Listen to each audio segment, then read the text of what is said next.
The Portrait of a Gentleman, a short story by Somerset Maugham.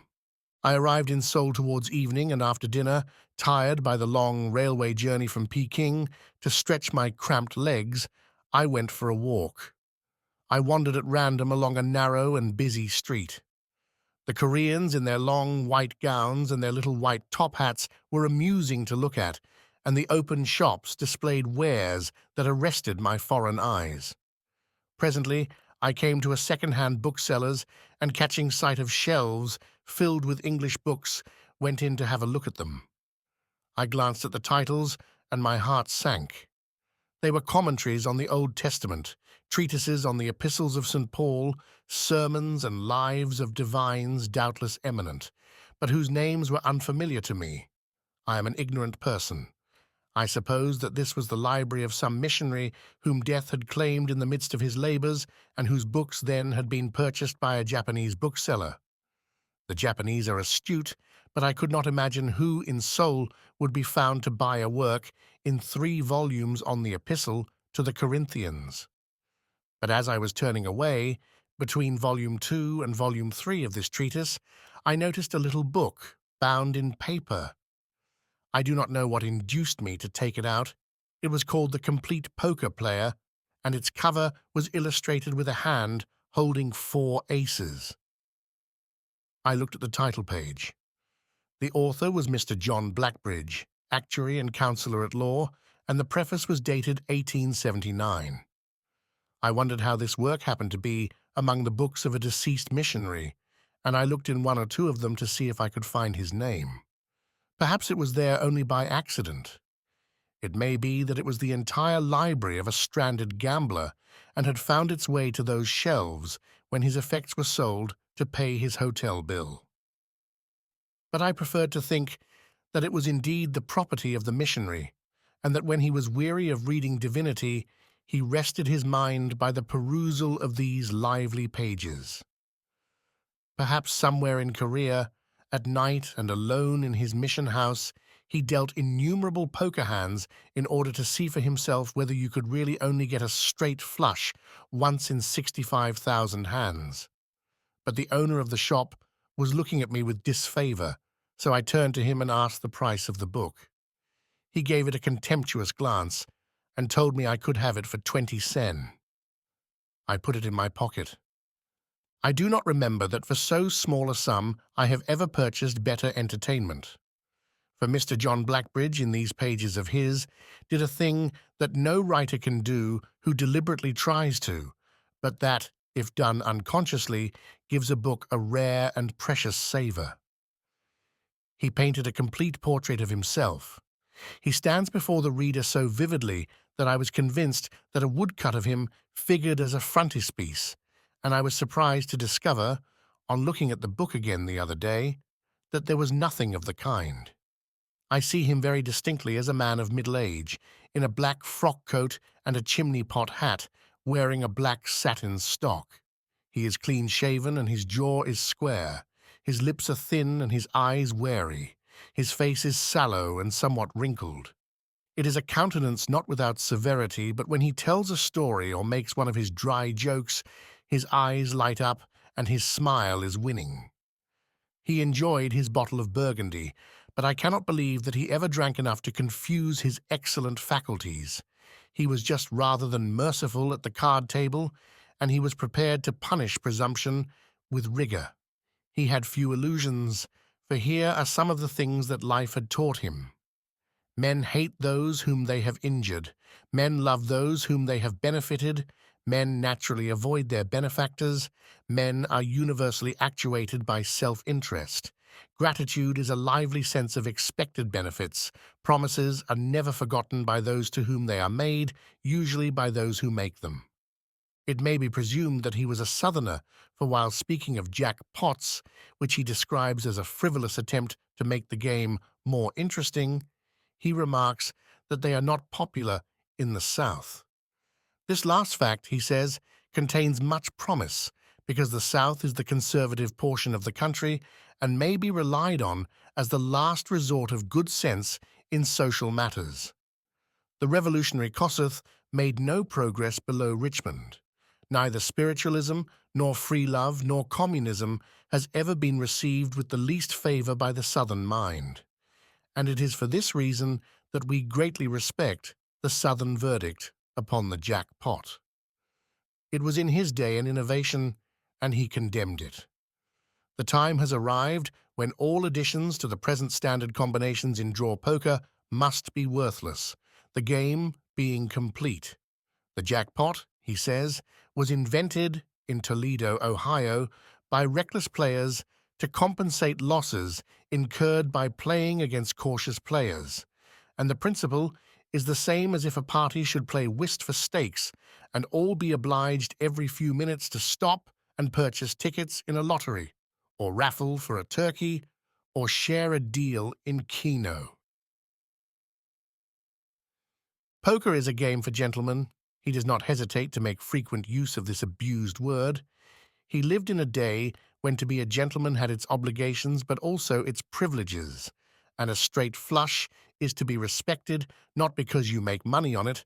I have never seen anyone make much money upon a straight flush, he says, but because it prevents any hand from being absolutely the winning hand, and thus relieves gentlemen from the necessity of betting on a certainty. Without the use of straights, and hence without the use of a straight flush, 4 aces would be a certainty, and no gentleman could do more than call on them. This, I confess, catches me on the raw.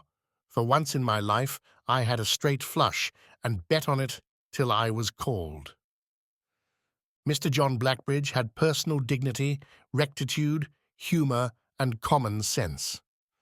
The amusements of mankind, he says, have not as yet received proper recognition at the hands of the makers of the civil law and of the unwritten social law, and he had no patience with the persons who condemn the most agreeable pastime that has been invented, namely gambling, because risk is attached to it.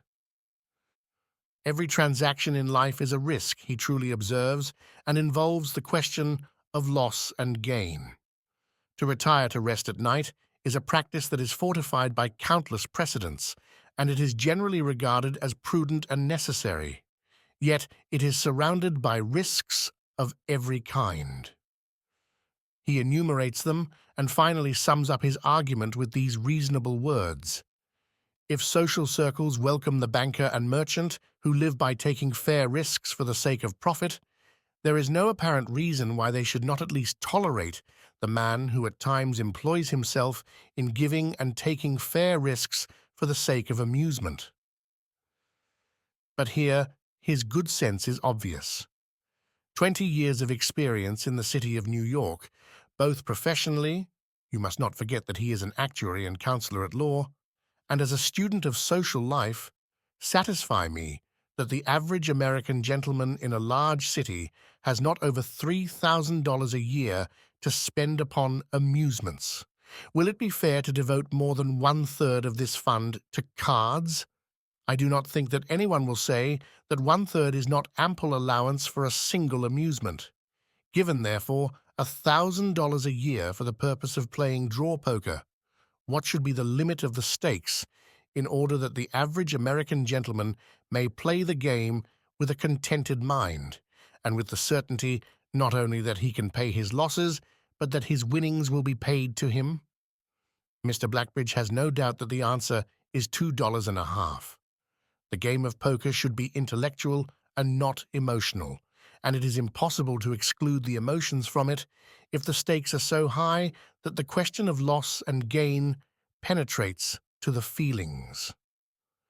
From this quotation, it may be seen that Mr. Blackbridge looked upon poker as only on the side a game of chance.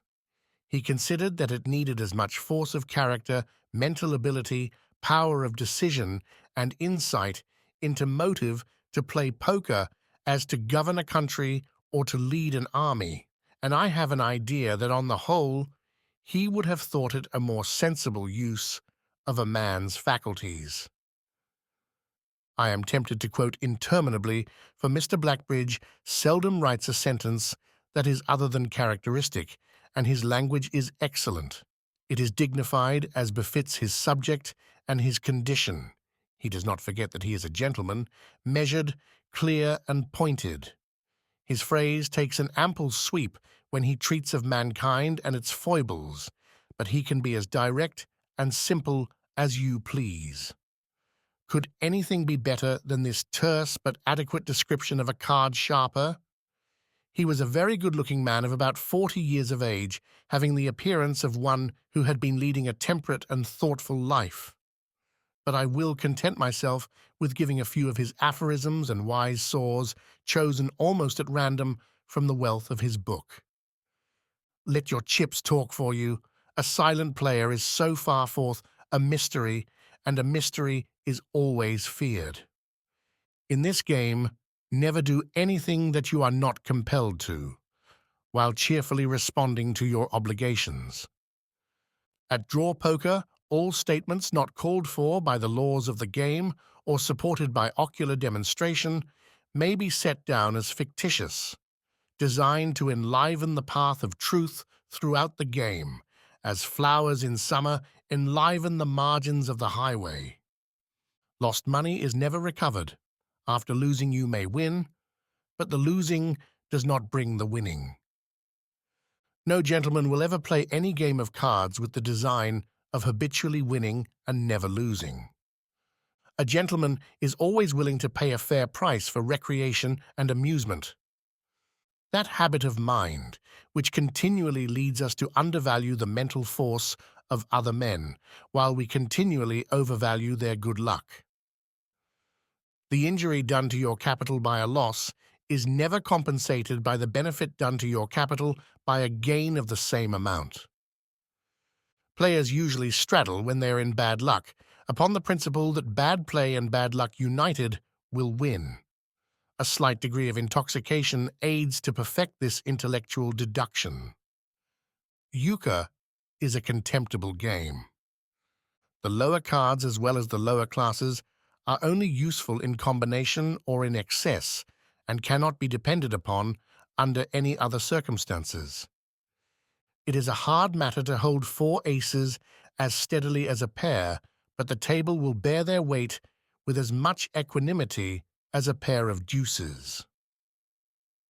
Of good luck and bad luck, to feel emotions over such incidents is unworthy of a man, and it is much more unworthy to express them.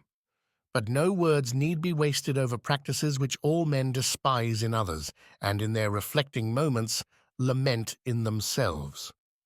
Endorsing for your friends is a bad habit, but it is nothing to playing poker on credit. Debit and credit ought never to interfere with the fine intellectual calculations of this game. There is a grand ring in his remarks on the player who has trained his intellect to bring logic to bear upon the principles and phenomena of the game. He will thus feel a constant sense of security amid all possible fluctuations that occur, and he will also abstain from pressing an ignorant or an intellectually weak opponent beyond what may be necessary either for the purpose of playing the game correctly or of punishing presumption. I leave Mr. John Blackbridge with this last word, and I can hear him saying it gently, but with a tolerant smile, for we must take human nature as it is.